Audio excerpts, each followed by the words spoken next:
still playing with Grandma's flower. Ellie. How cute. My cousin Marcus leaned against the antique oak counter of my bakery, a smug smile on his face. He was dressed in a ridiculously expensive-looking blazer, and his cologne was so strong it overpowered the smell of the sourdough I had just pulled from the oven. "It's a living," I said quietly, wiping my hands on my apron. I had to get this order boxed. The Taste of the Valley Festival was in 3 days, and my entry for the grand prize was the only thing that could save this place. The $50,000 grant would mean I could finally replace the dying commercial refrigerator and pay off the vendors who were getting impatient. "A living," he repeated, laughing. He gestured around my small, warm shop, at the hand-sanded wooden shelves and the mismatched, comfortable chairs where my few, loyal customers sat. "This isn't a living, Ellie. This is a hobby. A cute, little hobby. You should come see my new setup. That is a business." His words, meant to sting, hit their mark, but they didn't just sting with insult. They stung with the deep, bitter poison of injustice, because his business, his flashy, sterile cafe, all chrome and glass on the main drag, was built with my money. My hands stilled on the pastry box. I was suddenly, vividly, back in my grandmother's kitchen. Right after the funeral, Marcus and his mother, my Aunt Clara, had come over. I was numb with grief, and they were all sharp, sympathetic angles. "Ellie, darling," Aunt Clara had said, squeezing my hand, her rings digging into my skin. "Your grandmother left you a nice little nest egg, $10,000. Marcus has this brilliant idea," she continued. "A real, modern cafe. But the banks, you know how they are. He just needs a little startup capital." The sacrifice, at the time, felt so small compared to my grief. What was money when my grandmother was gone? I just wanted them to leave. The deception was Marcus's. He put his arm around me, his voice a low, sincere promise. "Ellie, it's just a loan. 6 months. I'll pay you back with interest. I swear. We're family. I'm building a future for us." The vile contrast was what he did with that future. He took my inheritance, the last gift from the woman who raised me, and he built his monument to ego. He didn't just cash the check. He flaunted it. He bought a $2,000 imported espresso machine he barely knew how to use. He spent $3,000 on custom-printed menus that featured his face, and he never, ever repaid the loan. When I finally, gently, asked about it a year later, he had laughed. "Ellie, you have to think of it as an investment in the family brand." But I was the one who got the frantic calls from vendors when his accounts were frozen. I was the one who had to sell my grandmother's car to keep my own tiny bakery afloat. Because my nest egg was gone, my entire inheritance was sitting in his cafe, depreciating. While I was using a 10-year-old hand mixer because I couldn't afford a new one, he didn't just steal my money. He stole my security, my one and only safety net. And then he had the audacity to come into my shop, the shop I built with my bare hands and my grandmother's real legacy, and call it a hobby. "I have to prep for the festival. Marcus," I said, my voice flat. "I'm sure you're very busy." "Oh, the festival. Right," he said, his smile widening. "That's why I'm here. Just wanted to scope out the competition." He picked a crumb off the counter, tasted it, and grimaced. "You're really entering this, aren't you? It's a the Rabel." He tapped his phone, which, I noted, was the newest model.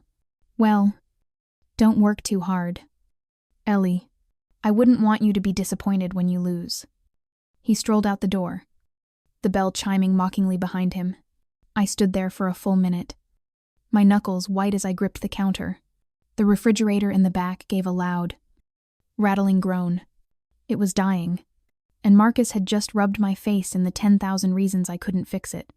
No, I wouldn't let him win. I had to win that grant. As if on cue, My phone rang. It was Aunt Clara. "Eleanor." "Dear," she said, her voice like sweet, curdled milk. "Marcus tells me you're entering the festival. That's nice. But I was hoping you'd reconsider. Why would I do that?" Aunt Clara persenist, already feeling the familiar, cold dread. "Well, it's just, Marcus is the real entrepreneur," she explained, as if to a child. "His café is a serious business. It's so important for his brand that he wins this. For you, it's just, well, it's a lovely little bakery. You have your regular customers. You don't need that kind of exposure. My sacrifice was my entire life's work. I had poured every cent. I had every ounce of my energy into this bakery. When the pandemic hit, I worked 72-hour stretches, baking and delivering myself, just to keep the doors open. I slept on a cot in the back office. The deception was her constant, condescending dismissal. She called my bakery lovely and nice because she refused to see it as a legitimate competitor to her son's Alsace. She was framing my potential success as a threat to his. The vile contrast was staggering. Marcus's brand was a hollow shell. He was $500,000 in debt to suppliers. A fact I knew because 3 of them had called me, mistaking me for his business partner. He was a fraud, wrapped in a blazer, and I was being asked to step aside, to make my real, solvent, honest business smaller, just to protect his fragile ego. "I'm not reconsidering, Aunt Clara," I said, my voice firm. "I need that grant." She sighed, a sound of deep, profound disappointment. "Eleanor, why must you be so difficult? Marcus has always been so supportive of you. You should be happy for his success, not competitive. Family is supposed to lift each other up." The call ended. Family is supposed to lift each other up. She was right. But in our family, lifting up only ever went one way. I was the foundation, silent and buried. And they were the ones who got to live in the house. The anger was so potent it tasted like metal. I turned back to my work, my hands shaking. I was not just baking. I was fighting for my survival. And I was fighting for her, my grandmother. I closed my eyes and I wasn't in my struggling bakery anymore. I was a child, standing on a wooden stool, my small hands covered in flour. My grandmother was standing behind me, her hands, warm and wrinkled, guiding mine as we folded the dough. Gently, "Ellie," she would whisper, her voice smelling like vanilla and cardamom. "You don't force the bread. You listen to it. You feel what it needs." She was the one who taught me everything. The real legacy wasn't the $10,000. It was the knowledge. It was the scent of her kitchen. It was the joy of making something honest. My sacrifice, after she passed, was clinging to that honesty. I refused to cut corners. I still sourced the vanilla beans from the same small farm in Madagascar. Even though they cost 3 times as much, I still stone-milled my own rye flour. The deception, the one that Marcus and my aunt were pushing, was that he was her successor, that his flashy, sterile, soulless café was the modern version of her legacy. The vile contrast was that Marcus had hated being in the kitchen. He complained about the heat. He complained about the mess. He told our grandmother that her baking was peasant food and that he was going to be a CEO. He had no respect for the craft, no patience for the process. He had only seen her recipes as a product to be exploited. He was stealing her memory, twisting it into a brand. And my aunt was holding the door open for him. I looked at the bowl of honey cake batter on my counter. It was her masterpiece, the 7-layer honey cake. It was the recipe that had put her original bakery on the map 50 years ago.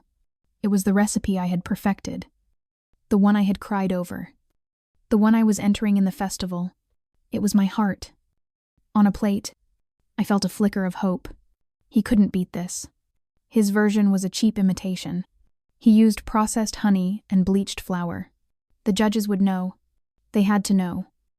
My bakery, my life, depended on it. That evening, I went online to the festival's official website to double-check my registration time, and that's when I saw it. The list of finalists and their entries had been posted. I scrolled down. Eleanor Vale. The Humble Crumb 7-layer honey cake. My heart was pounding. I scrolled further, and then I stopped. My blood ran cold. Marcus Viridian. Viridian Modern Marcus's original golden honey cake. Original. He wasn't just competing against me. He was entering the exact same recipe. Our grandmother's recipe, and he was calling it his own. He wasn't just trying to win. He was trying to erase me. He was trying to publicly, definitively, steal my entire identity and claim her legacy as his invention. This wasn't a competition. It was an execution.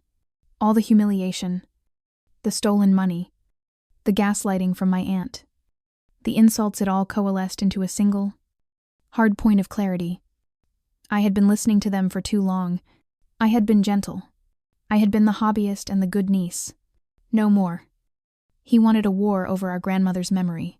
He would get one. But I wouldn't fight him with anger. I would fight him with the truth. I would bake the single best cake of my life. And I would bury him with it. Day 1 of the festival was a sensory overload. The air was thick with the smell of wood smoke, kettle corn, and the nervous energy of 24 vendors all vying for the same $50,000 prize. My booth was simple. Just a table with a linen cloth. My grandmother's hand-painted sign. The Humble Crumb. And the cake. The 7-layer honey cake. Perfectly executed. Its caramelized layers gleaming. And then, there was Marcus's booth. It was an obnoxious, gleaming white and chrome monstrosity.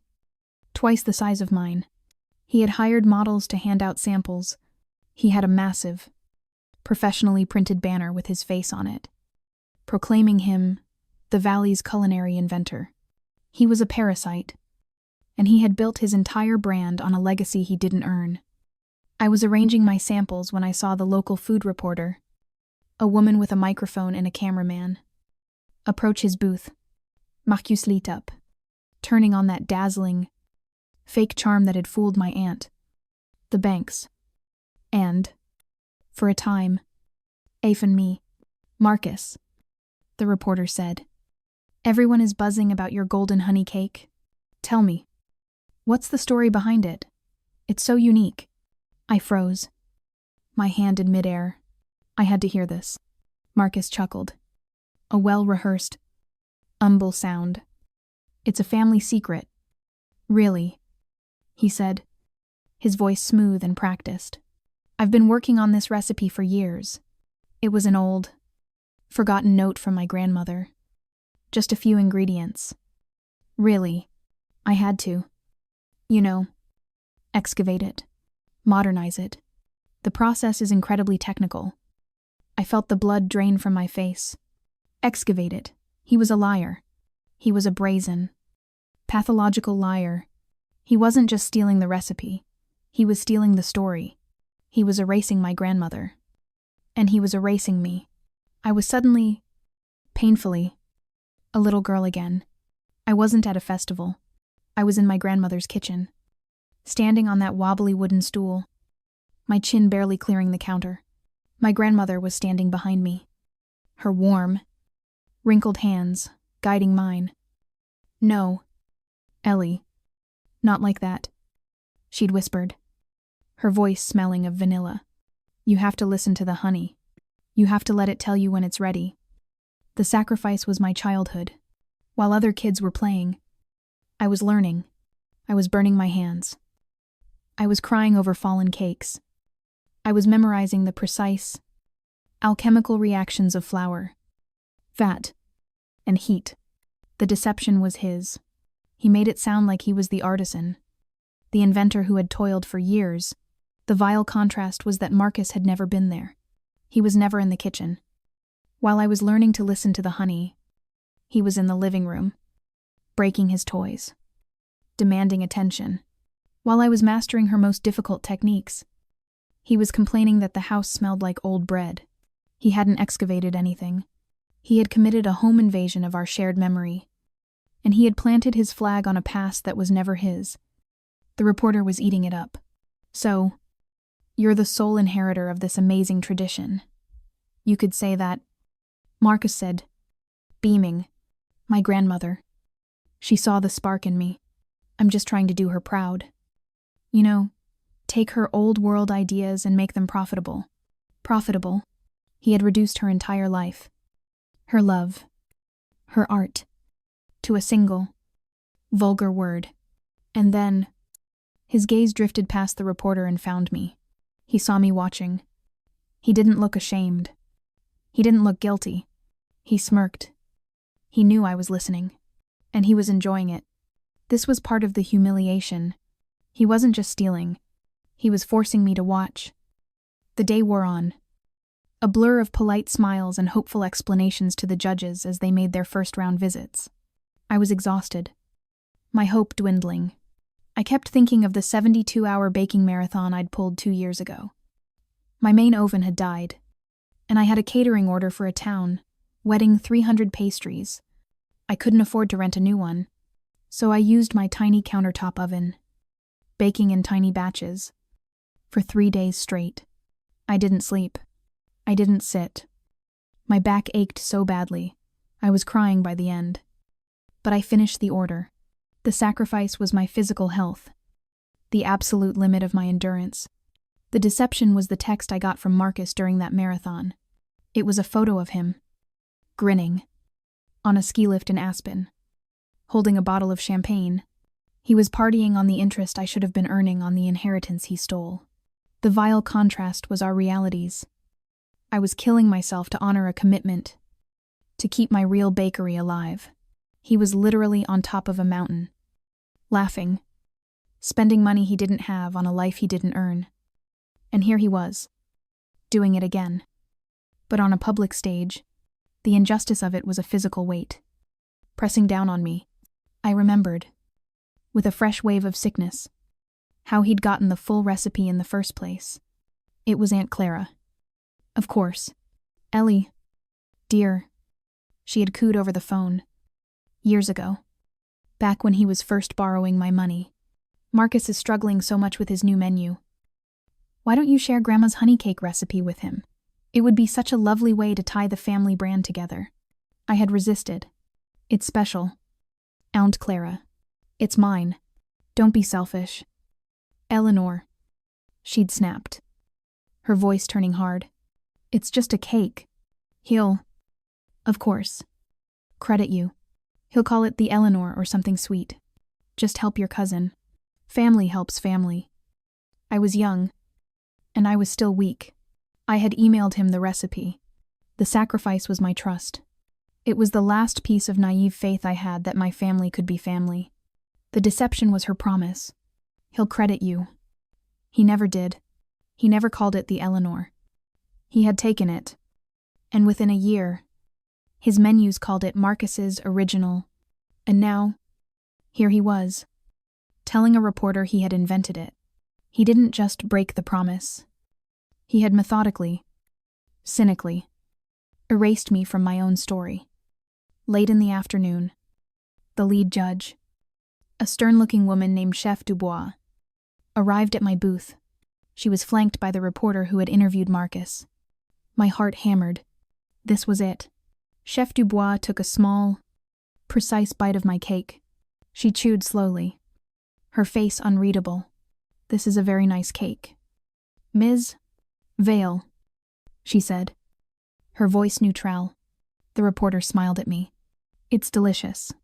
It's almost identical to Mr. Haple. Viridian's cake, over at the Viridian Modern booth. It's a very, very good copy. A copy. My breath hitched. She had called my grandmother's legacy. A copy. He and I have the same. We have a shared family recipe. I stammered, my face burning hot. Oh, yes, the reporter said, her smile becoming condescending. He mentioned that he said he had a few family members who were trying to brusque it, emulate his success. It's very sweet. Sweet. I was being called sweet, and a copy of my own life's work. Of my grandmother's life's work. Marcus hadn't just stolen the recipe. He had preemptively poisoned the well.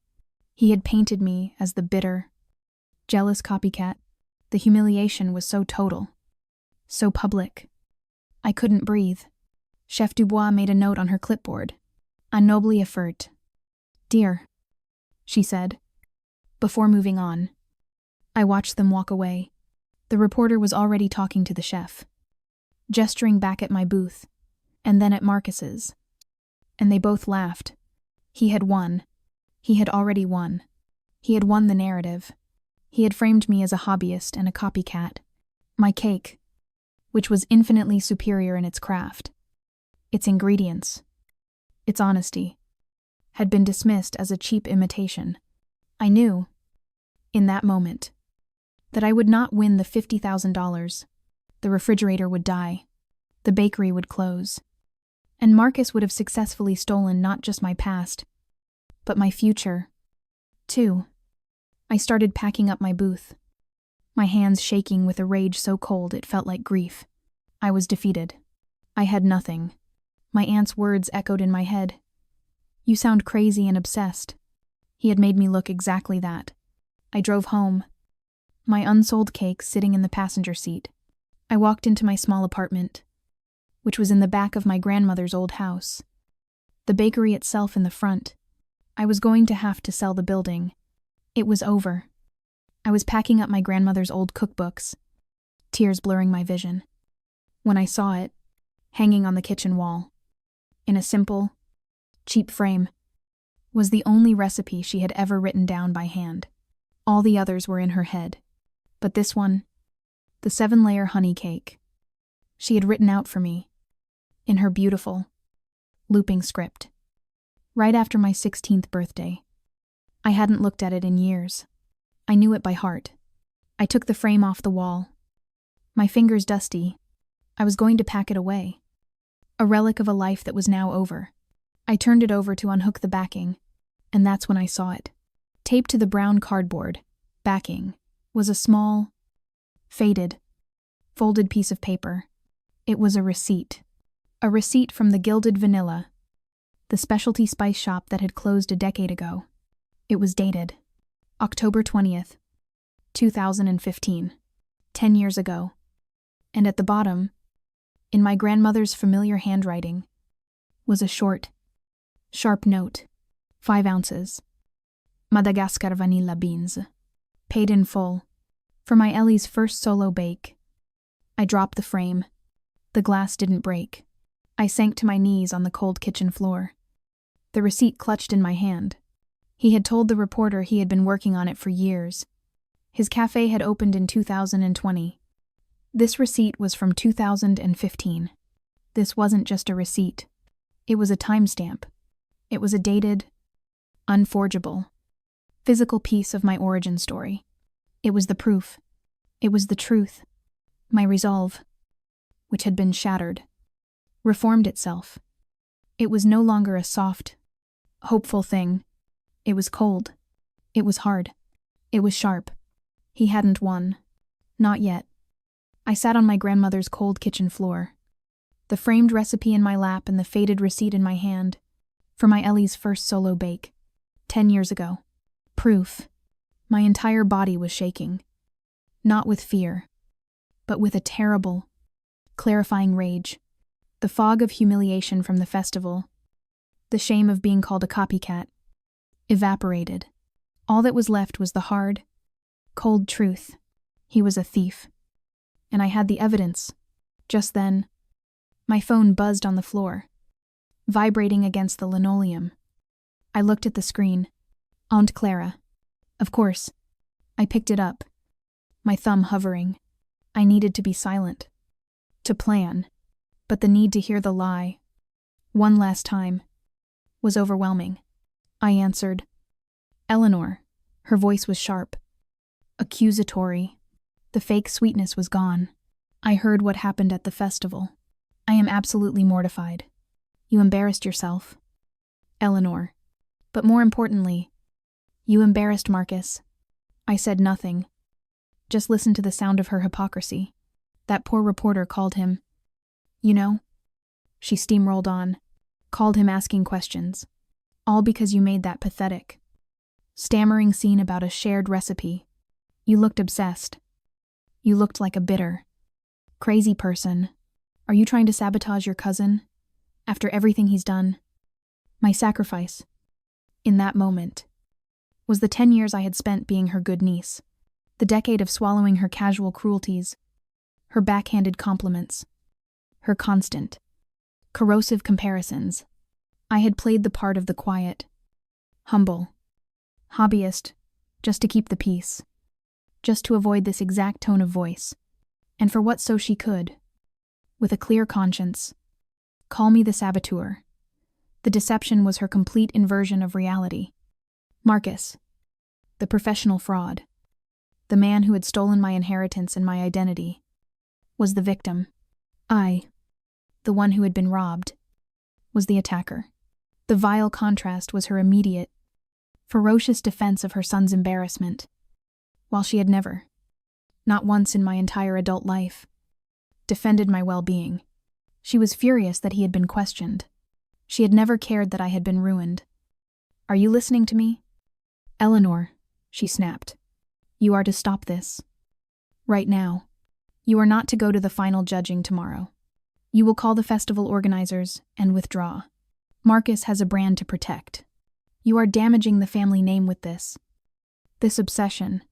I looked at the small, faded receipt in my hand. I looked at my grandmother's handwriting. Thank you for your concern. Aunt Clara, I said, my voice shockingly calm.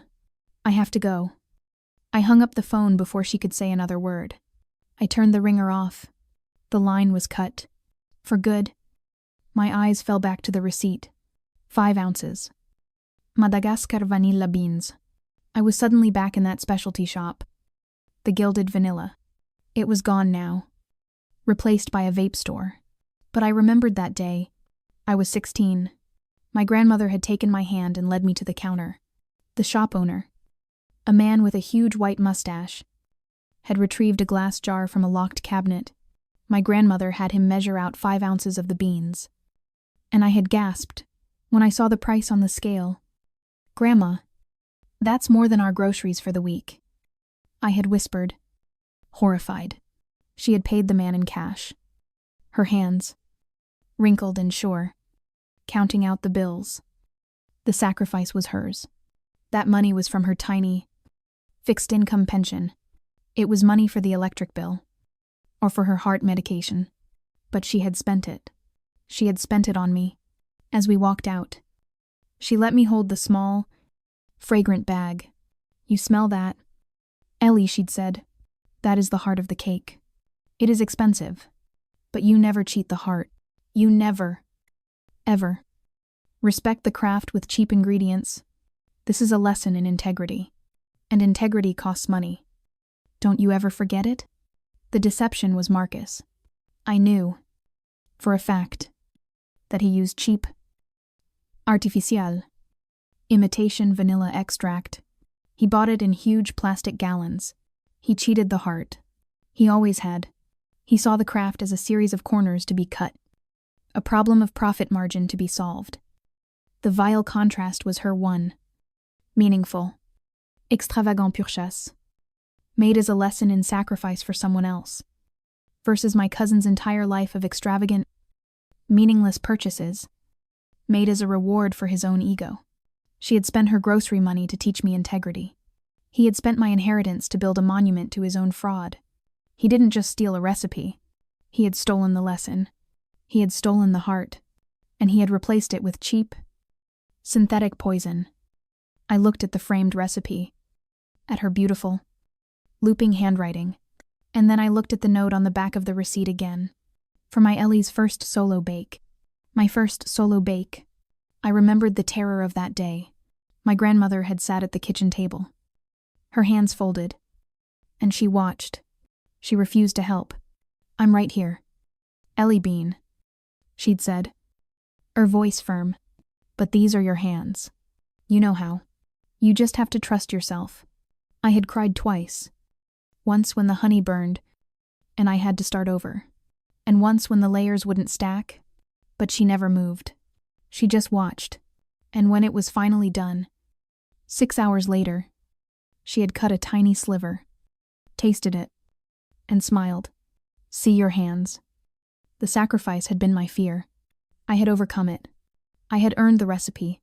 My mastery was born of her trust, and my own terror and my own work. The deception was Marcus's lie to the reporter. I had to excavate it. I've been working on this recipe for years. He hadn't worked. He had received an email. The vile contrast was his claimed mastery versus my earned mastery. He had the instructions, but he never had the experience. He thinks the recipe is the paper. He has no idea the recipe is me. My aunt wanted me to withdraw. She wanted me to be the good, quiet, crazy neats. She and Marcus and that reporter, they all expected me to be hysterical. They expected me to be ranting, obsessed, and weak. They were expecting an emotional, messy, public collapse. I would not give them the satisfaction. I stood up, my knees cracking. I would not be a mess. I would be a machine. I walked out of my apartment and into the cool night air. I went to a 24-hour copy shop. I made high-resolution, color copies of the front and back of the receipt. I made copies of my grandmother's handwritten recipe. I placed the originals and the frame into my largest, sturdiest tote bag. Then, I went back to my bakery. It was 11 o'clock at night. I turned on the lights. I pulled out the ingredients. The real ones. The stone-ground rye flour I milled myself. The local wildflower honey from the farmer down the road. And my own, small, precious jar of Madagascar vanilla beans. I began to bake. This bake was not for the $50,000 prize. It was not for the judges. It was not even for my customers. This bake was a ritual. It was an act of devotion. I moved slowly. I listened to the honey. I let the dough tell me what it needed. I baked it perfectly. While Marcus was sleeping, dreaming of his victory, or perhaps planning his next arrogant speech, I was working, as I always had been. I was the one in the kitchen, covered in flour, while he was the one in the spotlight, covered in glory. That was the pattern. But patterns can be broken. At 4 a.m, the cake was done. It was flawless. It was a testament. It was the truth, baked into 7 perfect layers. I boxed it. I cleaned my station, wiped down my counters, and packed my tote bag. He built his brand on my stolen money and my grandmother's stolen legacy. He built his brand on a lie. I would use her truth to tear it all down. Tomorrow was not a competition. It was a reckoning. The final judging was held on the main stage. A small, elevated platform in the center of the town green. A crowd had gathered. The local news camera was back, along with the reporter who had publicly humiliated me. My Aunt Clara was in the front row, her face a mask of smug maternal pride. Sitting next to an empty chair she was clearly saving for Marcus. I stood at the back of the crowd, by my simple booth, with my flawless 7-layer cake and my tote bag. Marcus arrived, not in a chef's uniform, but in another expensive blazer. He was a brand, not a baker. He gave his mother a kiss on the cheek and took his seat. He hadn't even brought his own cake to the stage. He had one of his poor, underpaid employees do it. Chef Dubois, the head judge, stepped up to the microphone. "We have had a wonderful 2 days," she announced. The caliber of entries was impressive, but 2 entries stood out, telling a fascinating story of family tradition. We have the 7-layer honey cake from Eleanor Vale, and the original golden honey cake from Marcus Viridian. My Aunt Clara clapped loudly, obnoxiously. Marcus gave a gracious, practiced wave. We will now have the finalists say a final word about their creations before we announce the $50,000 grant winner. Chef Dubois said, "Mr. Viridian, if you would."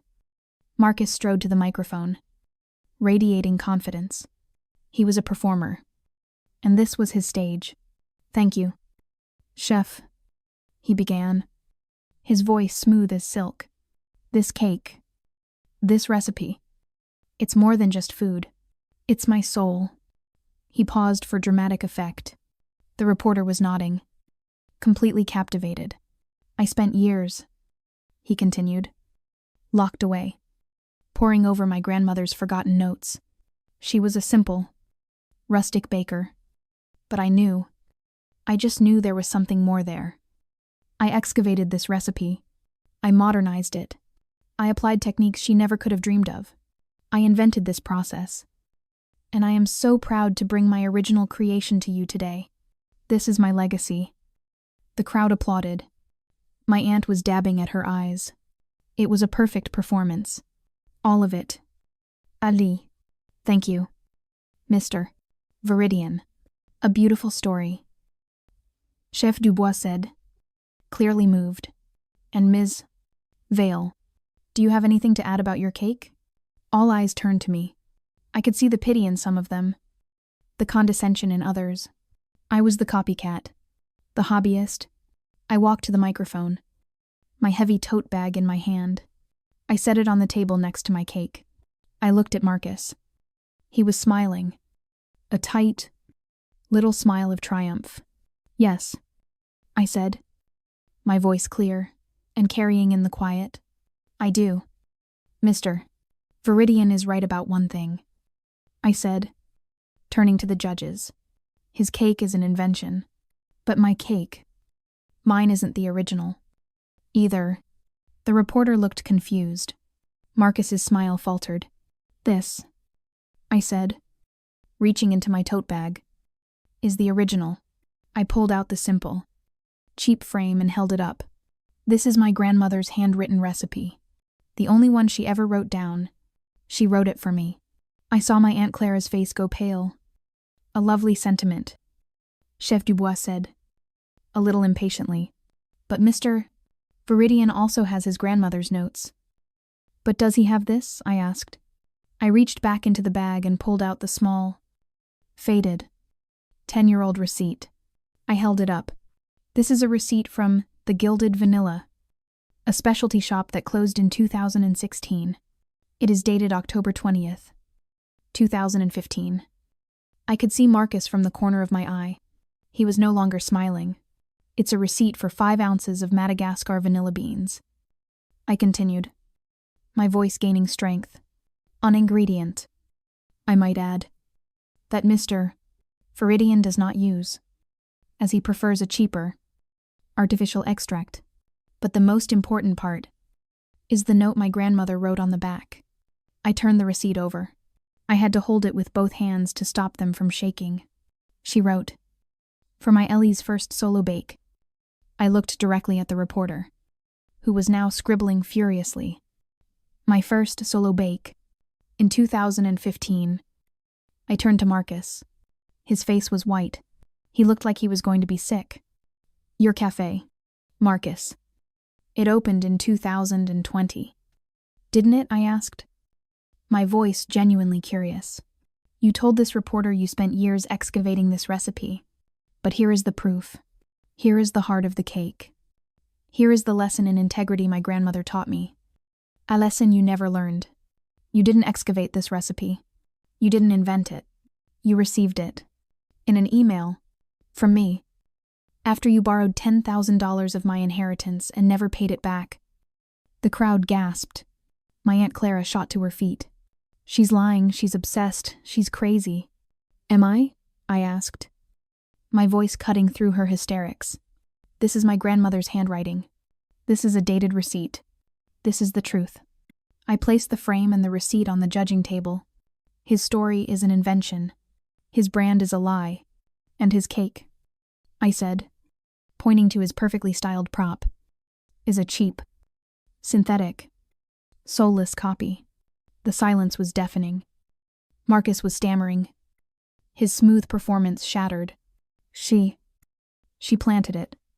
It's a fake eye. He couldn't form a sentence. The reporter turned her microphone on him. Mr. Viridian, can you explain this? Your story was about your invention. This receipt is dated 5 years before your cafe even existed. I don't. he stuttered. He looked to his mother for help. But Aunt Clara was silent, her face a mask of horror and public shame. She had been exposed as the accomplice to his fraud. Chef Dubois picked up the receipt. She looked at the date. She looked at the handwritten recipe. She looked at Marcus. Her face filled with a cold, professional fury. "Mr. Viridian," she said, her voice like ice. "You are disqualified for attempted fraud and gross misrepresentation of your product.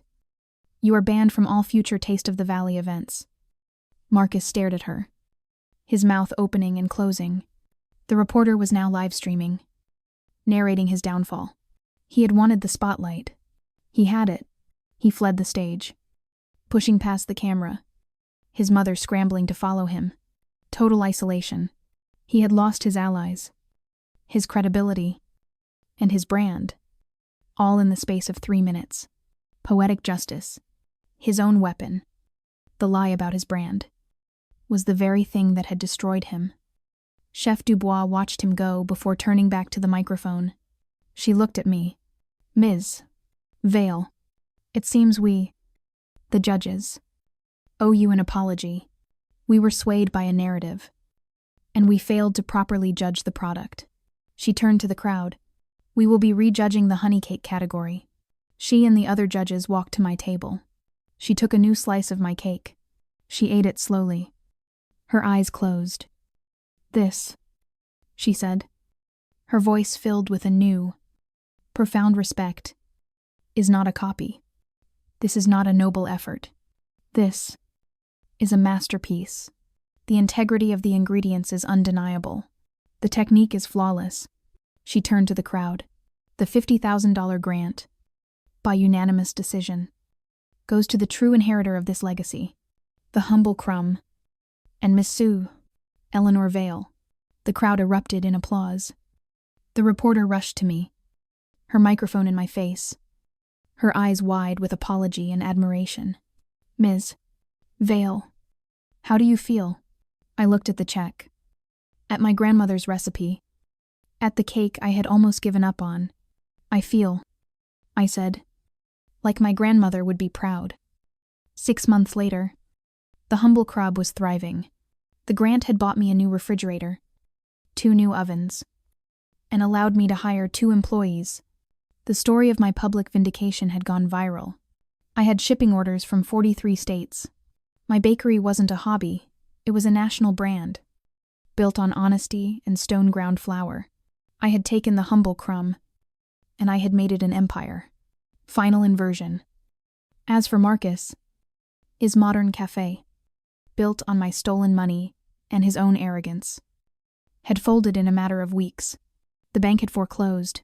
The last I heard, he was working as a barista at a chain coffee shop in the next town over Threeskin. My Aunt Clara had called me. Once, I didn't answer. I had learned, finally, how to set a boundary. I had learned to value my own integrity, my own work. My grandmother taught me to listen to the bread, to never cheat the heart. I had listened. I had honored her.